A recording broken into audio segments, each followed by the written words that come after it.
ज्याला आपण जेन झी म्हणतो, हो, तर त्यांच्यामध्ये हे प्रमाण खूप जास्त आजकाल वाढायला लागलेलं आहे. पाळीमध्ये दुखायला लागलं की गोळी घेणं. सो हे कुठेतरी थांबलं पाहिजे. हिस्ट्री काय आहे युट्यूबवर ही पण चेक करणं गरज आहे. पिरियड लवकर येण्याचं प्रमाण वाढलेलं आहे. म्हणजे तुम्ही 12च्या ऐवजी तर 9व्या वर्षीच मुलींना पाळी येते. 40-50च्या पुढे मेनोपॉज सुरू व्हायचा तो आता कुठेतरी 40च्या उंबरठ्यावर येऊन ठेपलाय.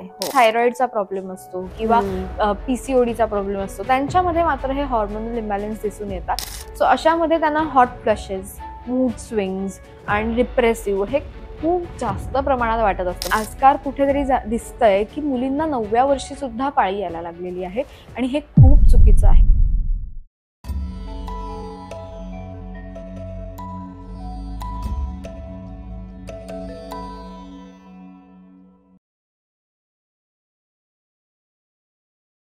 नमस्कार, easy Ayurveda for you with doctor Rucha.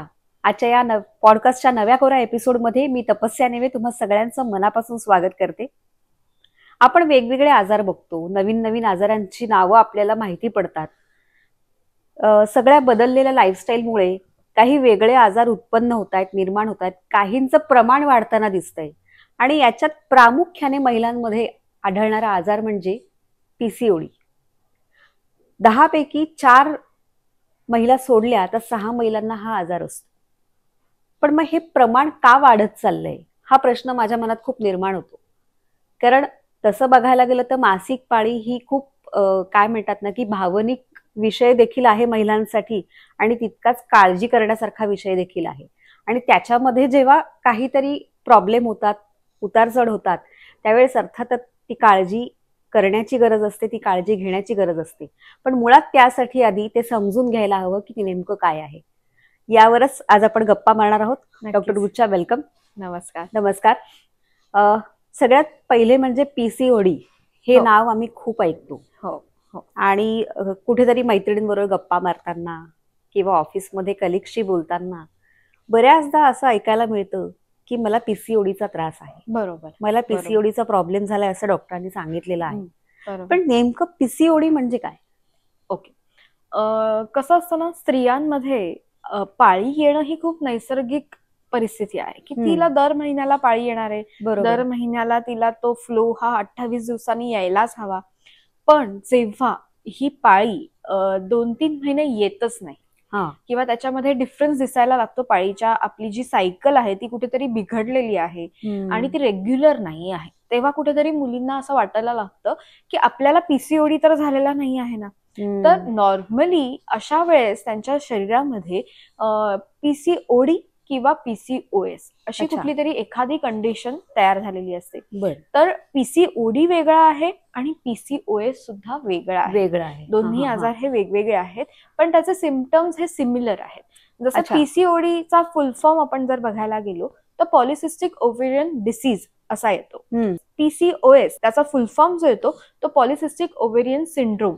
Okay, so ह्याच्यामध्ये जेव्हा डिसीज आणि सिंड्रोम आपण हे दोन शब्द बघतो तर तेव्हा कुठेतरी नक्कीच सिंड्रोम ह्याचं प्रमाण हे कुठेतरी जास्त असतं.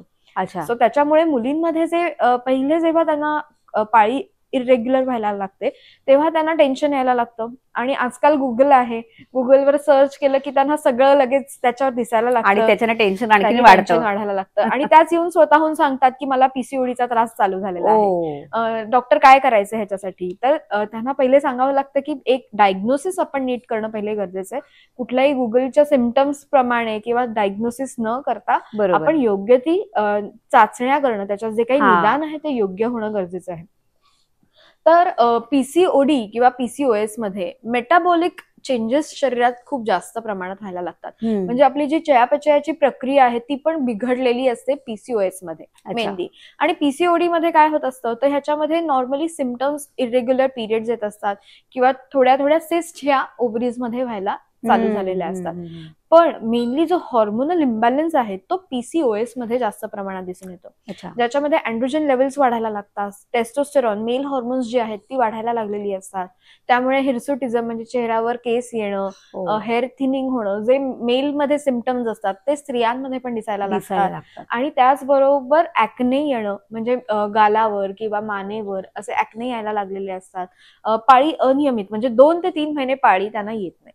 आणि तेव्हा कुठेतरी त्यांच्यामध्ये हे मानसिक हे रोग सुद्धा व्हायला लागतात. जसं की त्यांना डिप्रेसिव्ह वाटायला लागतं, स्ट्रेस वाढायला लागलेला असतो त्यांच्यामध्ये. आणि ह्या कुठेतरी कारणांमुळे त्यांच्यामध्ये पीसीओएसचं प्रमाण हळूहळू वाढायला लागतं. म्हणजे पीसीओडीचं प्रमाण याच्यामुळे वजन देखील वाढतं का? कारण असं बऱ्याच जणांचं बघितलेलं आहे. आणि कसं होतं माहितीये की डायग्नोसिस झाला पीसीओडी आहे की त्याच्यामध्ये समजतं की वेट गेन पण झालेला असतो.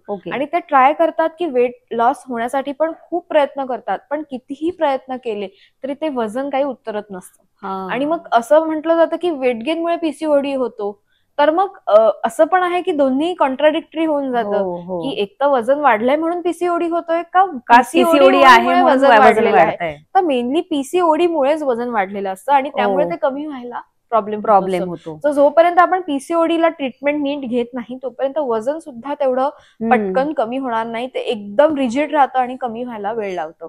सो नॉर्मली जेव्हा शरीरामध्ये पीसीओडीचे सिम्पटम्स दिसायला लागतात तर मुलींना समजून काय घेणं गरजेचं आहे की आपली पाळी रेग्युलर येते की नाही पहिले ह्यांनी त्याच्यावर चेक ठेवणं गरजेचं आहे. आणि ह्या कुठेतरी पीसीओडी हे सगळं व्हायला एकतर लाईफस्टाईल चेंजेस, सिडेंटरी लाईफस्टाईल, वेळेवर न झोपणं, वेळेवर न उठणं, सतत स्ट्रेस घेणं, ही सगळी कुठेतरी कारणं आहेत. सो आपण नुसतं काय म्हणतो की मेडिकेशन्सवर डिपेंडन्सी आपली आली नाही पाहिजे. तर आपल्याला लाईफस्टाईल चेंजेस सुद्धा करणं गरजेचं आहे. आणि त्यामध्ये आहार पण महत्वाचा पार्ट आहे. कारण आहार हे आपलं औषध आहे आणि ते जर नीट नसेल तरीही आपली पाळी नीट येणार नाही आहे.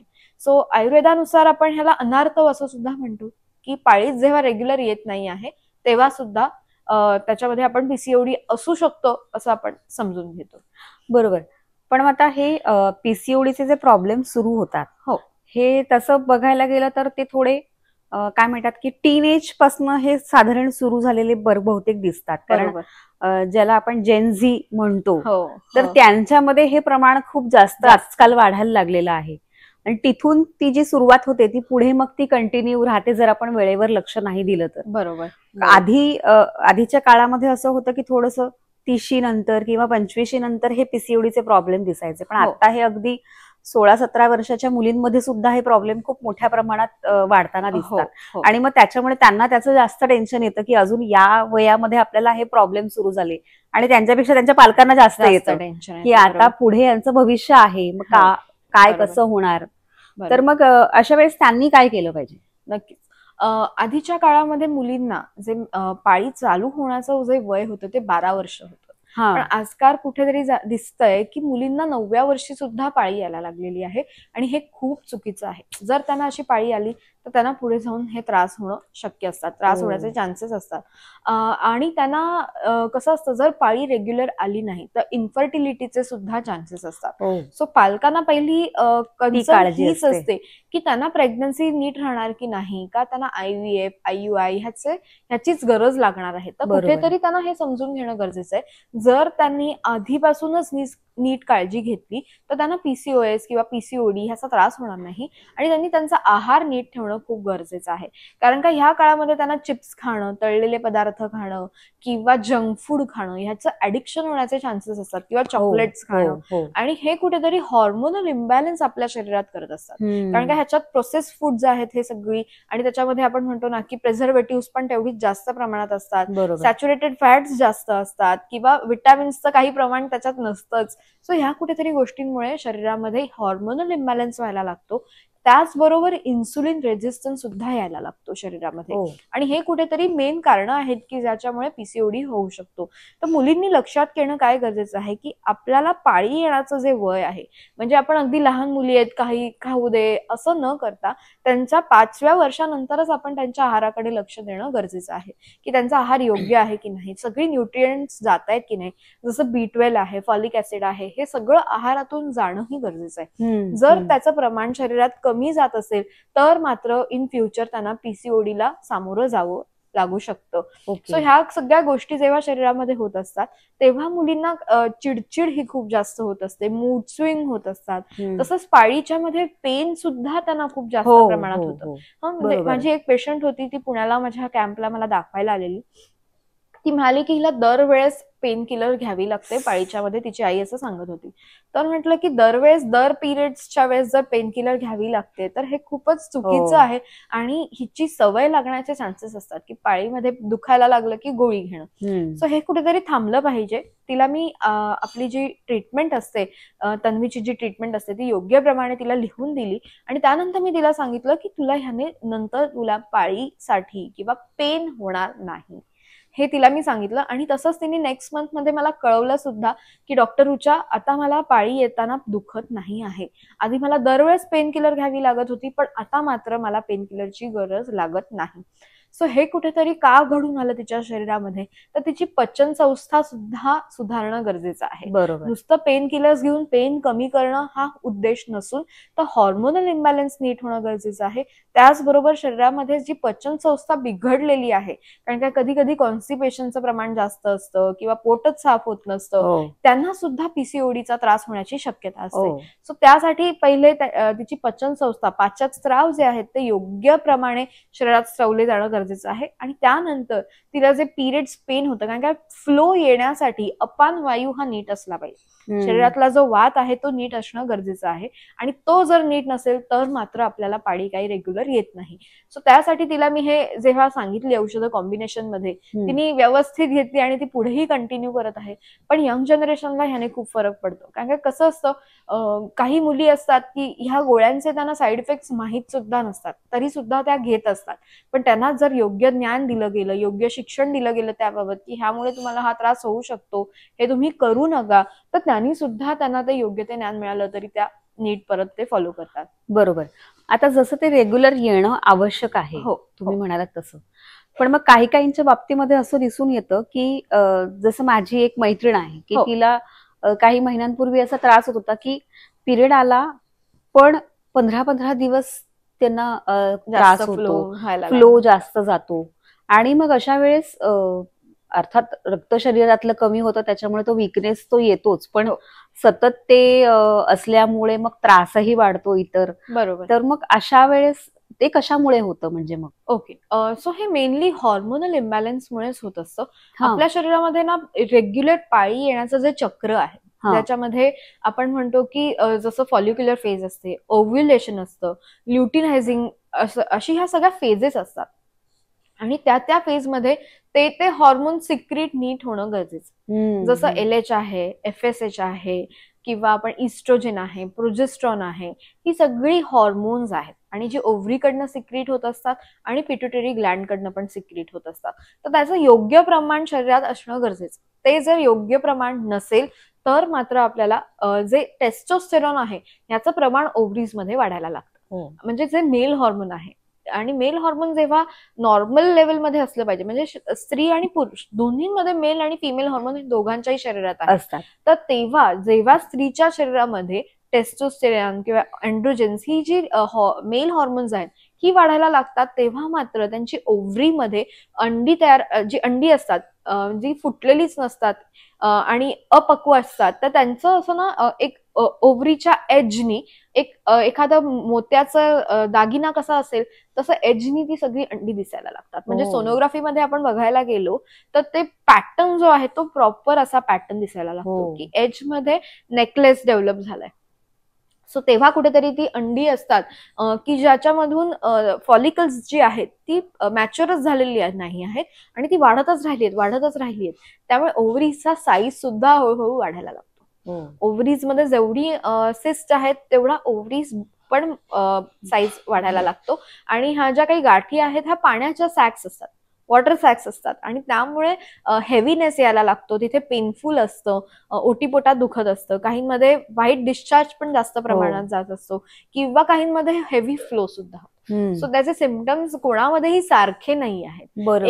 एखादीला जर जास्त हेवी फ्लो आहे तर एखादीला खूप कमी फ्लो होणं, 2च दिवस अंगावरनं जाणं, हे सुद्धा लक्षण दिसायला लागतं. की असं नाहीये की त्याची सिम्पटम्स जे आहेत ते प्रत्येक स्त्रीमध्ये अशी आहेत आणि हेच झालं की PCOD आहे असं नाही आहे. तर प्रत्येकीचे सिम्पटम्स हे वेगळे आहेत. तर तिला त्या मुलीला किंवा त्या स्त्रीला तिचं शरीर कळलं पाहिजे की माझं हे शरीर काहीतरी बदललेलं आहे, माझ्या शरीरात ह्या आधीपेक्षा हा काहीतरी फरक झाला. म्हणजे आधी जर 4 दिवस पाळी रेग्युलर येत होती, आता मात्र पाळी रेग्युलर येते पण ती 2च दिवस जाते. तर ह्याच्या पाठी पण कुठेतरी कारण हे पीसीओडी असू शकतं. बरोबर. आता जसं पिरियड लवकर येण्याचं प्रमाण वाढलेलं आहे, म्हणजे तुम्ही म्हणालात की 12च्या ऐवजी तर 9व्या वर्षीच मुलींना पाळी येते, तसं ती पाळी जाण्याचं म्हणजे मेनोपॉज पिरियड सुरू होण्याचं प्रमाण सुद्धा आधी आलेलं आहे. जे आधी 45-50च्या पुढे मेनोपॉज सुरू व्हायचा तो आता कुठेतरी 40च्या उंबरठ्यावर येऊन ठेपलाय. आणि मग त्याचे काय म्हणतो आपण की प्री मेनोपॉज पिरियडचं पण जे प्रमाण आहे ते आणखीन अलीकडे आलेलं आहे. तर मग हे कशामुळे होतं? ओके, सो जर हे प्रमाण आहे तर आपल्या शरीरामध्ये नॉर्मली काय होतं, पाळी जाताना किंवा जेव्हा मेनोपॉज येतो तेव्हा आपल्या शरीरातलं इस्ट्रोजन जे हॉर्मोन आहे ना, हे हळूहळू कमी व्हायला लागतं. आणि त्यामुळे ओव्हरीज ज्या आहेत त्या हळूहळू श्रिंक व्हायला लागतात आणि त्यामुळे मग आपली पाळी पूर्णपणे निघून जात असते.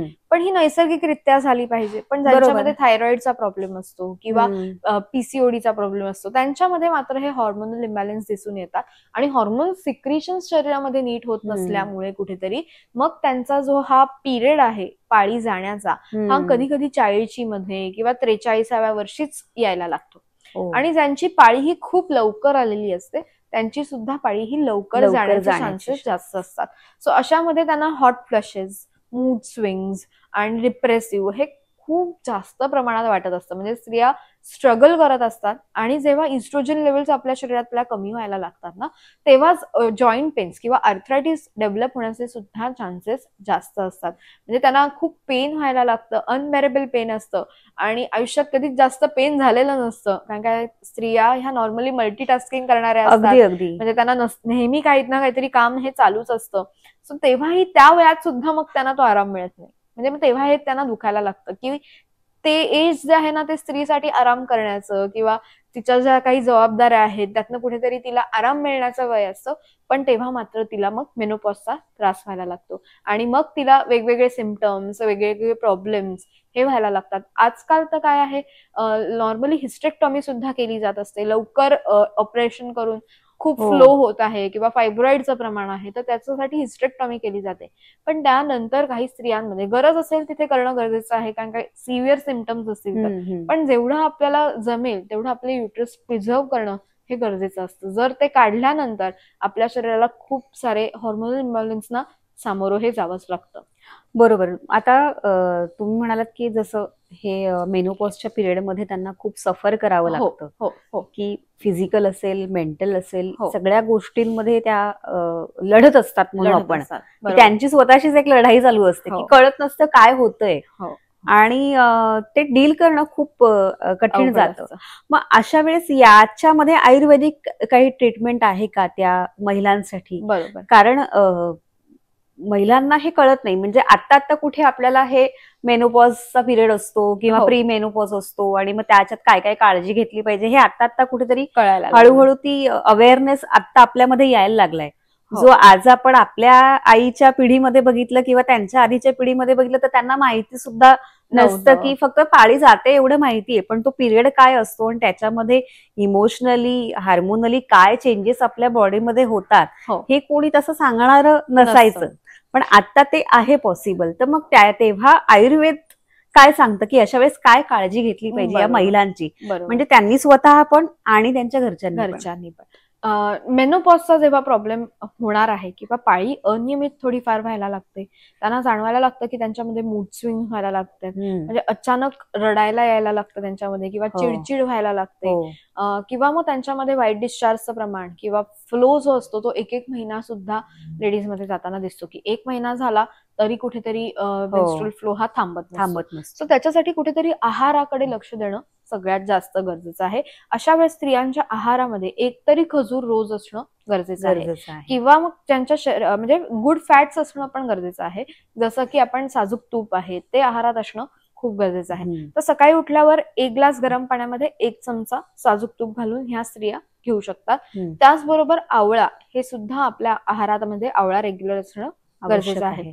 सो आवळा मधाबरोबर आपण घेऊ शकतो. मधामध्ये चाटण करून किसून तो मधामध्ये घालून सकाळी आणि रात्री 1 चमचा आपण घेतलं तरी चालणार आहे.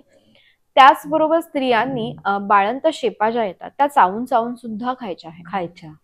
म्हणजे त्यांना असं जेव्हा वाटतं की मूड स्विंग्स होत आहेत किंवा त्रास खूप जास्त प्रमाणात होत आहे, मग तेव्हा त्या बाळंत शेपा सुद्धा घेऊ शकतात की ज्याने त्यांचा हॉर्मोनल इम्बॅलन्स आहे तो नॉर्मलला येणं गरजेचं आहे. आणि शरीरामध्ये पाळी नीट रेग्युलर येण्यासाठी त्यांनी प्रयत्न करणं गरजेचे आहे. जरी त्यांची पाळी त्यांना फ्लक्च्युएटिंग वाटत आहे की 43लाच त्यांना हा त्रास जाणवतोय, तरी सुद्धा त्यांनी ती पाळी रेग्युलर येण्यासाठी प्रयत्न करणं गरजेचं आहे. एक्सरसाइज करणं ह्या काळात सुद्धा गरजेचं आहे. व्यायाम करणं ही त्या काळात गरजेचं आहे. बरोबर. आणि घरच्यांना स्पेशली तुम्ही काय सांगाल की इतर जी आपली घरची मंडळी असतात की अशा वेळेस त्या स्त्रीची काळजी त्यांनी कशी घेतली पाहिजे? कारण त्यांनाही माहिती नसतं, त्यांनाही कळत नसतं की हिला नेमकं काय होतं, ही आता अचानक का चिडायला लागली, आता तर हिचा मूड चांगला होता, आता काय झालं हिला, हे त्यांनाही कळत नसतं. पण जेव्हा कधी अशी वेळ येते किंवा तो मेनोपॉजचा पिरियड सुरू होतो, तर त्यावेळेस त्यांच्यामध्ये काही या बाबतीमध्ये संवाद होणं गरजेचं आहे का? काय नाही, म्हणजे मी माझ्या ओपीडीला येणाऱ्या प्रत्येक स्त्रीच्या फॅमिलीला सांगते की हिची चिडचिड हे होणारच आहे. तेव्हा तुम्हाला त्यांना समजून हे घ्यावंच लागणार आहे. कारण का माझी एक पेशंट होती की तिला खूप हॉर्मोनल इम्बॅलन्स व्हायचा, की ती रडायची घरी. म्हणजे मुलांवर पण तिचा खूप राग व्हायचा आणि सतत रडणं, आणि हे कुठेतरी स्ट्रेसफुल वातावरण घरात पण होतं, तयार होतं. आणि जर स्त्री डिप्रेसिव्ह असेल किंवा घरातलं सगळं चैतन्यच निघून जातं आणि मग कुठेतरी ते घर एकदम उदास आणि डिस्टर्ब होऊन जातं. सो तेव्हा त्यांना कुठेतरी मी सांगितलेलं असतं की त्यांची काळजी तुम्हालाच घ्यायची आहे आणि त्यांचं मानसिक आरोग्य टिकवून ठेवणं हे तुमच्या हातात आहे. ती चिडली तरी थोडं दुर्लक्ष करणं, तिला जरी एखादी गोष्ट तिला पटली नाहीये, तिच्या मनासारखी नाही झालीये, तर ती तिच्या मनाप्रमाणे करणं सुद्धा गरजेचं आहे. कारण का नेहमी कसं होतं, स्त्री तिचं मन मारून जगत असते, पण ह्या काळात तिच्या मनाला जास्त महत्व देणं गरजेचं आहे आणि तिच्या इच्छा काय आहेत हे त्या घरच्यांनी बघणं गरजेचं आहे.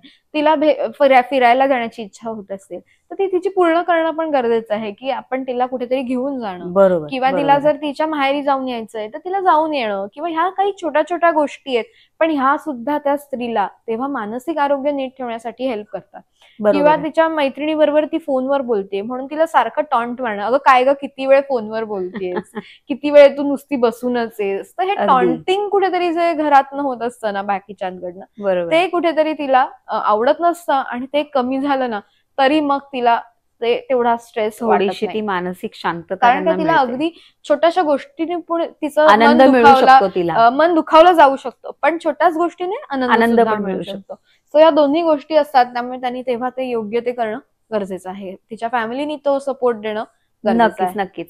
आणि जसं ह्या काळामध्ये जसं इमोशनली इम्बॅलन्स होतो, तसं ज्या ज्या वेळेस पिरियड दर महिन्याला येतो, तर त्या 4 दिवसामध्ये म्हणजे पूर्वीच्या काळी आपण असं म्हणायचो की 4 दिवस बाजूला बसवलं जायचं किंवा हे केलं जायचं. आता याच्या मागे खरं कारण हेच होतं की त्यांना आराम मिळाला पाहिजे त्या काळामध्ये. पण आत्ताच्या काळात ते शक्य होत नाही, की आत्ताचे सगळ्या working woman, mostly 90% working woman आहेत, त्यांना ते शक्य नाहीये. इव्हन घरात जरी असलं तरी घरामध्ये सुद्धा अनेक कामं असतात की त्या काळामध्ये आराम त्या स्त्रीला मिळत नाही. बरोबर. मग अशा वेळेस त्यांनी काय काळजी घेणं गरजेचं आहे, किंवा जे वर्किंग वुमन आहेत की त्यांना पॉसिबल नाहीये की 4 दिवस सुट्टी घेऊन ते दर महिन्याला घरी तर नाही थांबू शकत. मग अशा वेळेस त्यांनी काय काळजी घेतली पाहिजे? सो जेव्हा 4 दिवस पाळी येत असते तेव्हा आपण एक लक्षात घेणं गरजेचं आहे की आपल्याला फ्लो किती आहे, आपला फ्लो कसा आहे, खूप कमी आहे का खूप जास्त आहे. पण तेव्हा खूप जास्त हेवी एक्सरसाइज अवॉइड करणं गरजेचं आहे. किंवा तुम्ही वॉक करायला काही हरकत नाही, म्हणजे सकाळी जाऊन तुम्ही मॉर्निंग वॉक केलात, पण खूप हेवी एक्सरसाइज ह्या काळात पूर्ण अवॉइड करणं गरजेचं आहे. आणि त्याचबरोबर पाण्याच्या लेवल शरीरातल्या मेंटेन राहणं गरजेचं आहे, कारण की आपल्या शरीरातनं फ्लो बाहेर जातोय, तर लिक्विड्स बाहेर जात आहेत, तर ती मेंटेन राहणं पण गरजेचं आहे. शरीरामध्ये नीट प्रमाणात रक्त, म्हणजे हिमोग्लोबिन जरी कमी असेल तरी आपल्याला रक्त शरीरातून जास्त जात नाही. तर हिमोग्लोबिन वाढण्यासाठी जसं गाजर आहे, बीट आहे, याची सूप्स घेणं हे कुठेतरी गरजेचं असतं. जर ते नसेल आहारातनं तरी प्रॉब्लेम्स होऊ शकतात. आणि तेव्हा ना जास्त नेटफ्लिक्स वगैरे बघणं, रात्री जागरण करणं हे सगळं कुठेतरी अवॉइड करायला पाहिजे. हे खूप महत्वाचं आहे. कारण आजकाल कसं OTT आलेलं आहे आणि OTTवर आपण बघतो की रात्री जागून म्हणजे रात्री जागरण करून एखादी सिरीज पूर्ण बघितली, एखादी पूर्ण सिरीज संपवली, तर हे कुठेतरी अवॉइड करायला पाहिजे. की त्यांना हे समजायला पाहिजे की हे केलं की आपल्याला प्रॉब्लेम्स होऊ शकतात. त्या काळात आपण हे करणं चुकीचं आहे. आणि त्या काळामध्ये जंक फूड आहे किंवा प्रोसेस्ड फूड आहे, चिप्स आहेत, पिझ्झा, बर्गर, ह्या ज्या प्रोसेस्ड फूड्स आहेत किंवा जंक फूड आहे, हे ह्या काळात पूर्णपणे अवॉइड करणं गरजेचं आहे. त्याचबरोबर झोपेच्या ज्या वेळा आहेत त्या खूप रेग्युलर असायला पाहिजे. जर आज 8 वाजता मी झोपले तर उद्या पण 8 वाजताच मला झोपायचं आहे. किंवा जसं तुमचं जे काही टायमिंग असेल, 10 वाजता झोपताय तर 10 वाजता झोपलाय तर नेक्स्ट डेला पण तुम्ही 10 वाजता झोपलं गेलं पाहिजे. आणि सकाळी जर उठण्याची वेळ 8 आहे तर ती 8लाच उठलं गेलं पाहिजे.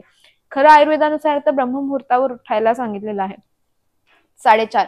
पण ह्या काळामध्ये थोडंफार आपण ते लिबरेट म्हणजे हे करू शकतो की थोडंसं आपण उशिरा उठलं तरी काही हरकत नसते. सो ते थोडं तेव्हा लिबर्टी आपण ती घेऊ शकतो की थोडं उशिरा आपण ह्या काळात उठू शकतो. कारण का रेस्ट मिळणं गरजेचं आहे आणि आपली जी रिप्रोडक्टिव्ह सिस्टीम आहे ती नीट मेंटेन राहणं गरजेची आहे. कारण का त्याच्यावरच आपली प्रेग्नन्सी किंवा फर्टिलिटी ही सगळी डिपेंडंट असते. म्हणून त्या काळाला महत्व देणं गरजेचं आहे. आणि तेव्हा जे रक्त जात असतं ते नीट जाणं पण गरजेचं आहे. म्हणजे 4 दिवसांमध्ये काळं रक्त जात असतील, गाठी पडत असतील किंवा 7 दिवसांच्या पुढे फ्लो जात असेल तर ते मात्र चुकीचं आहे. या 4 दिवसांमध्ये आहार कसा असावा याच्यावरती आपण बोललो, पण आता तुमच्या बोलण्यामध्ये आलं की रात्री जागरण करू नये किंवा नेटफ्लिक्स वरती किंवा कुठल्याही OTT वरती फार काळ काही बघू नये. हो हो बरोबर. तर प्रत्येकाची आवड वेगळी असते. हो, की एखाद्याला क्राईम स्टोरीजच बघायला आवडतात, एखाद्याला खूप इमोशनल पिक्चर्सच बघायला आवडतात. पण मग त्या काळामध्ये स्त्रियांनी काय काळजी घेतली पाहिजे? कारण शेवटी आपण जे बघतो किंवा जे वाचतो त्याचाही कुठेतरी नाही म्हटलं तरी खूप मानसिक परिणाम होतो. येस येस नक्कीच. सो कसं असतं ना की ह्या काळामध्ये आपल्या शरीरामध्ये हॉर्मोन्स हे वेगळे असतात. सो अशा काळामध्ये आपण असं तर एक तर करायला नाही पाहिजे की आपण खूप ज्याच्यामध्ये मर्डर वगैरे सीन्स आहेत किंवा एकदम व्हायलन्स आहे, असे जे सीन्स असतील ते अवॉइड करणं गरजेचं आहे. कारण का तेव्हा तुम्ही ते बघून कृत्रिमरित्या मानसिक म्हणजे इमोशन्स पण आपल्या शरीरामध्ये निर्माण होत असतात. म्हणजे काही नॅचरल नाही की खरा काय तुम्ही कुठला मर्डर बघितलेला नसतो किंवा पण तरी तुम्हाला ते फिलिंग येतं मनामध्ये आणि ते कुठेतरी कृत्रिम असतं, नॅचरल नसतं आणि त्यामुळे हॉर्मोनल इम्बॅलन्स होण्याचे चान्सेस असतात. म्हणून मग अशा वेळेस आपण काय करणं गरजेचं आहे की त्या काळामध्ये खूप एकदम व्हायलन्स किंवा एकदमच काहीतरी वेगळं असं न बघता जे मनाला आनंद देणारं आहे, सुख देणारं आहे, की ज्याने आपले हॉर्मोन्स चांगले राहतील. म्हणजे जसं स्ट्रेस हॉर्मोन वाढणार नाही, कॉर्टिसॉल लेवल्स वाढणार नाहीत, याची कुठेतरी आपण काळजी सुद्धा घेतली पाहिजे. कारण की जसं कॉर्टिसॉल वाढणार आहे तसा PCODचा प्रॉब्लेम हा वाढणार आहे. बरोबर. म्हणजे तीही काळजी घ्यायला गरजेची आहे. कारण आजच्या काळातल्या स्त्रिया नेटफ्लिक्सवर रात्री, कारण का लहान मुलं असतील तर मग मात्र काय होतं की त्यांना दिवसभर वेळ द्यायला मिळत नाही किंवा टीव्ही बघायला मिळत नाही, ऑफिस असतं किंवा ह्या सगळ्या गोष्टींमुळे कुठेतरी रात्री जागरण करून नेटफ्लिक्सवर बघितलं जात असतं. तर ते कुठेतरी अवॉइड करणं गरजेचं आहे. बरोबर. जसं आता स्त्रियांनी पण हे अवॉइड करणं गरजेचं आहे. तर लहान मुलांमध्ये की 9 वर्ष ते 12 वर्ष किंवा 14 वर्षाचा हा जो वयोगट आहे मुलींचा, तर या काळामध्ये सुद्धा त्यांनी काय बघावं हे सुद्धा मला असं वाटतं ठरवणं पालकांनी किंवा त्याच्यावरती थोडीशी बंधनं घालणं आवश्यक आहे का?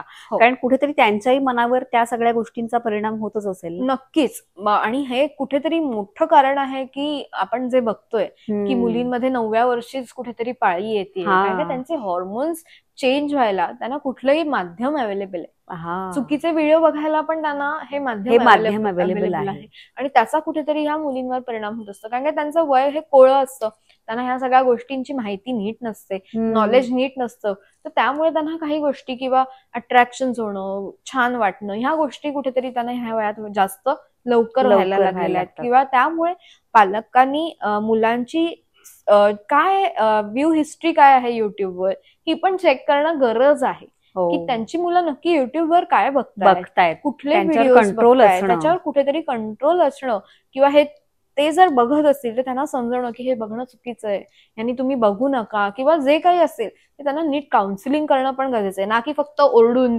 अरे हे काय तुम्ही बघताय किंवा असं काहीतरी करण्यापेक्षा त्यांनी एक चांगलं तेव्हा नीट शिकवणंही गरजेचं आहे. कारण काय त्यांना ह्या वयामध्ये कुठेतरी वेगवेगळं हे नक्की काय आहे किंवा ही क्युरिओसिटी असते की जाणून घेणं त्यांना खूप महत्वाचं वाटतं की नक्की हे काय आहे, प्रोसेस काय आहे, तर हे त्यांना कुठेतरी जाणून घेण्याची इच्छा व्हायला लागते. याच्यावरनं मला एक छोटी गंमत आठवली की माझ्या मैत्रिणीची एक मुलगी आहे, एक 6-7 वर्षाची.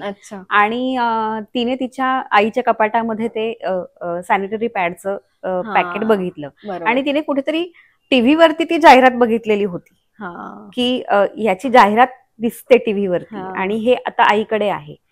तर ती त्या 6-7 वर्षाच्या मुलीच्या मनामध्ये काही प्रश्न निर्माण झाले आणि मग तिने की टचवूड की त्यांचं काय म्हणतात की कम्युनिकेशन चांगलं असल्यामुळे फ्रीली ती बोलू शकत असल्यामुळे तिने आईलाच विचारलं की हे काय आहे, मग तुला काय होतं, मग ते कशासाठी असतं, बरोबर, मग ते मला पण होणार का, असे सगळे प्रश्न तिच्या मनामध्ये यायला लागले. म्हणजे कुठेतरी ह्या माध्यमांचा किती परिणाम या मुलांवरती होतो हे आपल्याला दिसून येतं आणि यासाठीच तो कंट्रोल असणं गरजेचं आहे की त्यांनी काय बघावं आणि काय बघू नये. मग अशा वेळेस त्या मुलांना एक लॉक घालून ठेवणं गरजेचं आहे. कारण ह्यामुळे कुठेतरी त्यांना हॉर्मोनल इम्बॅलन्स होणार, कारण हॉर्मोन्स हे सगळे इमोशनवर डिपेंडंट आहेत. आपण जे म्हणतोय ना की फक्त ते जंक फूडवर डिपेंडंट आहेत का, कारण का पीसीओडीचं असं स्पेसिफिक कारण आजपर्यंत कळलेलं नाही आहे की याचं नक्की कारण नक्की काय आहे, की स्पेसिफिक कशामुळे होत आहे. तर आपण कसं म्हणतो लाईफस्टाईल चेंजेस आहे, हॉर्मोनल इम्बॅलन्स आहे, किंवा इन्सुलिन रेझिस्टन्स आहे, किंवा अँड्रोजन लेवल्स शरीरात वाढल्यामुळे, ही कुठेतरी कारण आपण बघतो, पण स्पेसिफिक असं कारण नाही. तर पहिली गोष्ट म्हणजे काय की हे कुठेतरी हॉर्मोनल इम्बॅलन्स हे इमोशनल इम्बॅलन्समुळेच होणारी मोठी कारणं आहेत की ज्यामुळे होत असतं. कारण का काही पेशंट्स मध्ये मी असंही बघितलंय की त्यांची लाईफस्टाईल ही खूप नीट आहे, म्हणजे ते वेळेवर जेवणारी आहेत, वेळेवर झोपणारी आहेत, आहारही त्यांचा सगळा नीट आहे, म्हणजे आहारातही काही प्रॉब्लेम नाहीयेत ना, जंक फूड खाणारे आहेत, काहीच नाही आहेत, वजन सुद्धा कमी आहे, असं पण नाही की त्यांचं खूप वजन वाढलेलं आहे, तरी सुद्धा त्यांना पीसीओडीचा प्रॉब्लेम आहे. म्हणजे कुठेतरी हे कारण आपण हे इमोशन्सशी जोडणं गरजेचं आहे. बरोबर. आणि त्या काळामध्ये आपण काय बघतो, कसे वागतो, तेव्हा ती योग्य प्रकारे असणं गरजेची आहे. ती जी आपण म्हणतो ना रजस्वला असं आयुर्वेदामध्ये म्हटलेलं आहे की त्याप्रमाणे ती जी काही दिनचर्या असते ती रजस्वलेप्रमाणे असणं गरजेची आहे. बरोबर. या काळामध्ये मेडिटेशनचा किती फायदा होऊ शकतो? ओके, सो मेडिटेशन खूप हेल्प जास्त प्रमाणात करेल. प्राणायाम करणं, योगा करणं किंवा ह्या गोष्टींमुळे पण आपल्याला हेल्प होणार आहे. पण जसं सांगितलंय की तसं पहिल्या 2 दिवसात तर अवॉइड करणं, एक्सरसाइज नाही करायचं, पण 3rd डे नंतर 4th डेला आपण हे सगळं करायला चालू करू शकतो.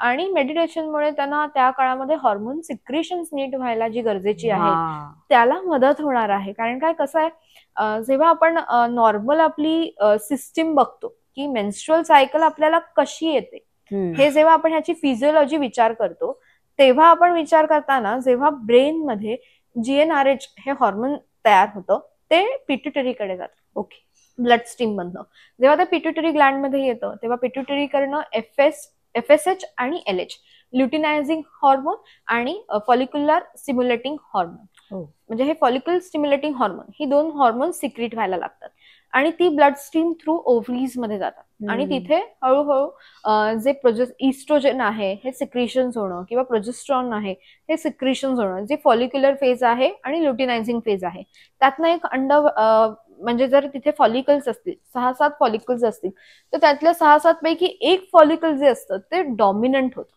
आणि ते रप्चर होतं, त्यातनं अंड बाहेर पडतं, ते ओव्हरीजच्या एजशी येतं आणि ते फॅलोपियन ट्यूब्स मधनं युट्रस मध्ये येत असतं. असं दर महिन्याला होतं, एकदा राईट ओव्हरी मधनं एकदा लेफ्ट ओव्हरी मधनं. जेव्हा फॉलिकल ओव्हरी मध्ये असताना वाढायला लागतं तेव्हा ते इस्ट्रोजन लेवल्स वाढतात, त्याच्याकडनं इस्ट्रोजन सिक्रीट व्हायला लागतं आणि तेव्हा जे युटसचं जे लाइनिंग आहे ते फॉर्म व्हायला लागतं, त्याला आपण एंडोमेट्रियम असं म्हणतो. आणि ते जे ओव्हम आहे जसं जसं ते फुटतं आणि त्याला ते बाहेर जातं त्याला आपण कॉर्पस ल्युटियम असं म्हणतो आणि तेव्हा ते प्रोजेस्ट्रॉन लेवल्स वाढवायला लागतं. आणि तेव्हा जर म्हणजे फर्टिलायझेशन झालं तर मात्र ते अंड जे आहे ते स्पर्म आणि ओवम ह्याचं जे फर्टिलायझेशन आहे ते युट्रस मध्ये राहतं. पण जर फर्टिलायझेशन झालं नाही तर पुढच्या 24 तासामध्ये हे अंड शरीराच्या बाहेर पडतं आणि त्यालाच आपण पाळी असं म्हणजे मेन्स्ट्रुएशन असं म्हणतो. पण हे जेव्हा चक्र बिघडलेलं असतं आणि शरीराकडनं LH लेवल्स जेव्हा शरीरामध्ये वाढायला लागतात, म्हणजे ल्युटिनायझिंग हॉर्मोन जे आहे ते जास्त प्रमाणात जर सिक्रेट पिट्युटरी कडनंच होत असेल तर मात्र ओव्हरीज मध्ये टेस्टोस्टेरॉनचं प्रमाण हे वाढायला लागतं आणि त्यामुळे काय होतं तर जे काही फॉलिकल्स आहेत ती रप्चरच होत नाही. कारण का त्याला जी मेन फिमेल हॉर्मोन्स गरजेची आहेत डॉमिनंट व्हायला ती डॉमिनंट न होता मेल हॉर्मोन्स जे आहेत ही डॉमिनंट व्हायला लागतात आणि त्यामुळे ह्या अंडांचं रप्चरच होत नाही. ही फॉलिकल्स तशीच्या तशी ओव्हरीजच्या एजनी एखादं ज्वेलरी कशी फॉर्म होईल, मोत्याची माळ कशी तयार होईल तसं एजनी तयार व्हायला लागतात. ओके. आता तुम्ही म्हणाल तसं की आपल्याकडे दोन राईट आणि लेफ्ट अशा दोन ओव्हरीज असतात आणि त्यातनं मग ते अंड फुटून बाहेर येतं आणि पाळी येतात. जसं 2-3 महिने समजा पाळीच नाही आली तर ती जमा होत जाते, ते अंड जमा होतं आणि हळूहळू त्याची गाठ तयार व्हायला लागते. सिस्ट आपण त्याला म्हणतो, त्याचं सिस्ट मध्ये ते फॉर्म वॉटर सॅक्स तयार व्हायला लागतात. आणि मग अशा केसमध्ये कधी कधी काय होतं की जर हे लवकर लक्षात नाही आलं तर कदाचित ते ऑपरेट करावं लागतं किंवा एखादी ओव्हरी काढावी लागते. तर अशा केसमध्ये पुढे त्या स्त्रीला गर्भधारणेसाठी काही प्रॉब्लेम होऊ शकतो का? सिस्ट काढण्यापेक्षा त्या आयुर्वेदाच्या हेल्पने स्ट्रिंग सुद्धा होऊ शकतात.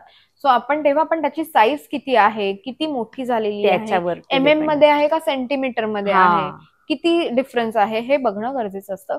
पण आयुर्वेदिक ट्रीटमेंटने काय होतं की ह्या ज्या वाढलेल्या सिस्ट आहेत त्या हळूहळू श्रिंक व्हायला लागतात. त्यातलं जे पाणी आहे आतलं ते हळूहळू कमी व्हायला लागतं आणि हळूहळू त्यांची साईज कमी व्हायला लागते. सो सिस्ट साठी आपण रिमूव्हल करणं किंवा ह्या गोष्टी खूप कॉम्प्लिकेटेड असतील तर करणं गरजेचे असतात. जर कॉम्प्लिकेटेड केस नाही आहे तर नॅचरली सुद्धा आहार योग्य, व्यायाम नीट करणं आणि दिनचर्या पाळणं आणि हे जरी आयुर्वेदिक ट्रीटमेंट घेणं.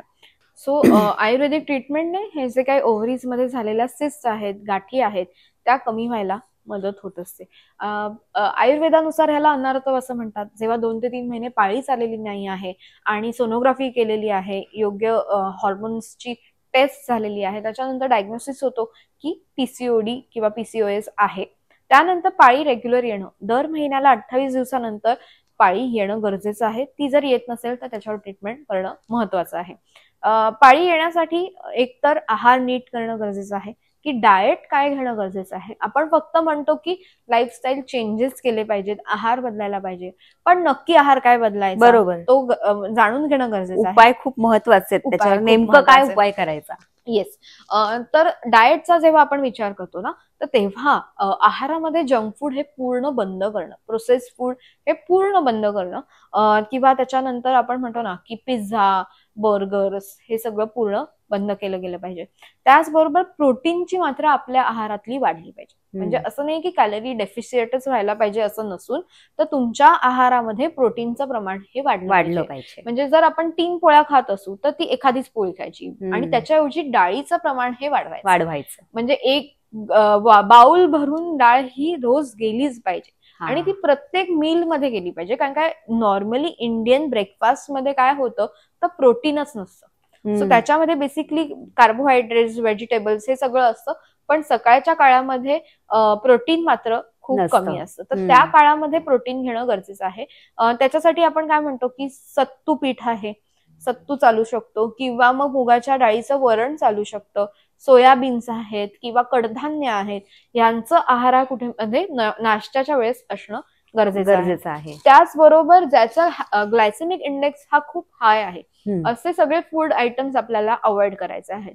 की जसं की आपण दूध आहे, दुधाचे पदार्थ, स्वीट्स आहेत किंवा ज्याच्यामध्ये ग्लायसेमिक इंडेक्स हा खूप हाय आहे. जसं आपण कुठलंही कोल्ड्रिंक बघितलं किंवा बाहेरचा कुठलाही पदार्थ बघितला तर त्याचा ग्लायसेमिक इंडेक्स हा खूप जास्त असतो. तर त्याचं प्रमाण हे कमी झालं पाहिजे. त्याचबरोबर आपण वेळा, रात्रीच्या झोपण्याच्या वेळा ज्या आहेत त्या रेग्युलर ठेवणं आणि सकाळी उठल्यावर मेथीचं पाणी पिणं. सो काय करायचं, आपल्यामध्ये इन्सुलिन रेझिस्टन्सचं प्रमाण, पाळी जर येत नसेल तर इन्सुलिन रेझिस्टन्स आपल्या शरीरामध्ये डेव्हलप व्हायला लागलेला असतो. सो पॅनक्रियास कडनं जे हे इन्सुलिन आहे त्याचं प्रमाण योग्य प्रमाणात सिक्रेशन्स होत नसतात, योग्य प्रमाणे ते काम करत नसतं, रेझिस्टन्स व्हायला लागलेला असतो. तर त्यासाठी हार्मोनल इम्बॅलन्स कमी करण्यासाठी सकाळी उठल्यावर आपण मेथीचं पाणी प्यायचं. म्हणजे रात्री मेथी भिजत घालायची 1 चमचा पाण्यामध्ये आणि सकाळी उठल्यावर हे पाणी आपण ह्याचं सेवन करणं गरजेचं आहे. सो असं केलं तरी त्याने फरक पडत असतो. आणि त्याचबरोबर जसं आपण रात्री जागरण करायचं नाही आहे, व्यायाम करणं गरजेचं आहे, योगासनं किंवा रेग्युलर अनुलोम विलोम करणं गरजेचं आहे. त्याचबरोबर सूर्यनमस्कार सुद्धा रेग्युलर घालणं गरजेचं आहे. काय जसं ओटीपोटावर प्रेशर येईल त्यानंतरच आपल्याला हॉर्मोन सिक्रीट व्हायला मदत होणार आहे. सो हे कुठेतरी होणं गरजेचं आहे.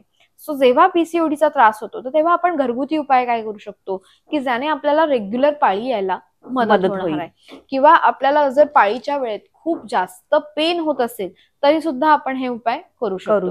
तर त्यासाठी काय करायचं की सकाळी उठल्यावर 1 चमचा जिरं, 1 चमचा त्याच्यानंतर बाळंत शेपा आणि 1 चमचा काळे तीळ असं हे रात्री सगळं भिजत घालायचं. सकाळी उठल्यावर हे पाणी जे आहे हे उकळायचं आणि 1/4 झालं की 1-1.5 ग्लासाचं 1/4 झालं की मग त्याचं आपण हे सकाळी सेवन करायचं असतं. सो त्याच्यामुळे काय होणार आहे, आपल्या शरीरातले जे हॉर्मोनल इम्बॅलन्स आहे तो कमी व्हायला, आपलं डिप्रेशन कमी व्हायला आणि चांगले हॉर्मोन सिक्रीट व्हायला ह्याने मदत होणार आहे. सो हे हा एक उपाय आपण करू शकतो. दुसरा उपाय म्हणजे जेवणाच्या आधी जिरं आणि केशर हे चिमटीभर दोन्ही घ्यायचं आणि त्याचं सेवन आपण घेणं गरजेचं आहे. काय कसं आहे, जिरं आणि केशर हे दोन्ही हॉर्मोनल इम्बॅलन्स बॅलन्स करण्यासाठी मदत करणार आहे. सो त्याच्यासाठी ते घ्यायचं आहे. तिसरा उपाय म्हणजे काय करायचा, तर ज्या बाळंत शेपा असतात की जेवण झालं सकाळी उठल्यावर आणि रात्री झोपताना थोड्या चावून खायच्या. त्यांनी सुद्धा आपल्याला सलायव्हेशन थ्रू ते डायरेक्ट ब्रेन पर्यंत पोहोचून आपल्या शरीरातले GnRH आहे किंवा ल्युटिनायझिंग हॉर्मोन्स आहे त्याचं जे प्रमाण आहे ते नॉर्मल राहिलं पाहिजे. कारण काय ते जास्त वाढून सुद्धा चालणार नाहीयेत आणि कमी होऊन सुद्धा चालणार नाही. तर त्यांचा बॅलन्स राहणं हा खूप महत्वाचा असतो. सो त्याच्यासाठी ते घेणं गरजेचं असतं.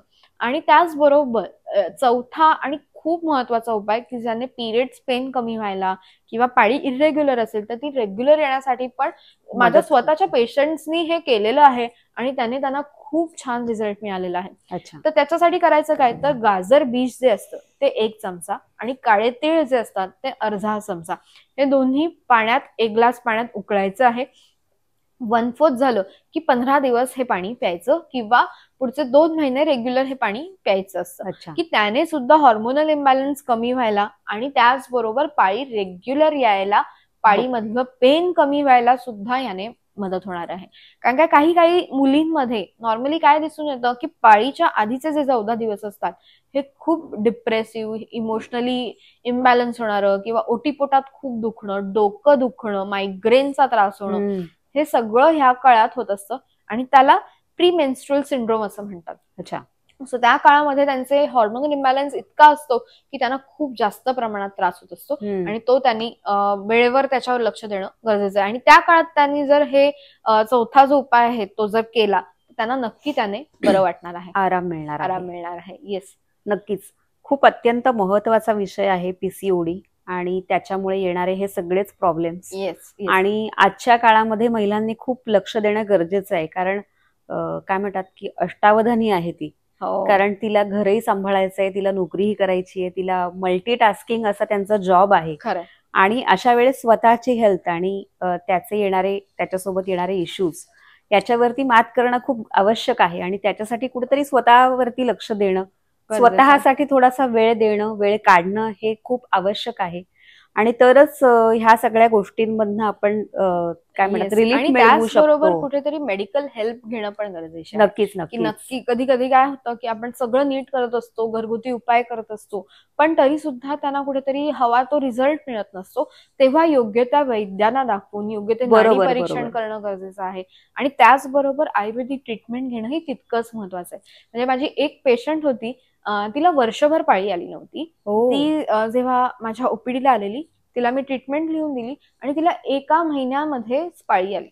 जी तिला वर्षभर आलेली नव्हती, ती एका महिन्याच्या ट्रीटमेंट नंतर तिला पाळी आली. पण ते वर्षभर न येण्याचं कारण काय होतं? पीसीओडी हेच कारण होतं. अच्छा. सो त्यामुळे तिला पाळीच आलेली नव्हती आणि त्यामुळे तिच्यामध्ये हॉर्मोनल इम्बॅलन्स होते आणि आपल्या शरीराने स्वतःहून ते हॉर्मोन सिक्रेट करणं गरजेचं आहे. आपल्या ग्लँड्स म्हणजे एंडोक्राईन ग्लँड्स आहेत ना, ते स्वतःहून हे सिक्रेट करत नाहीये.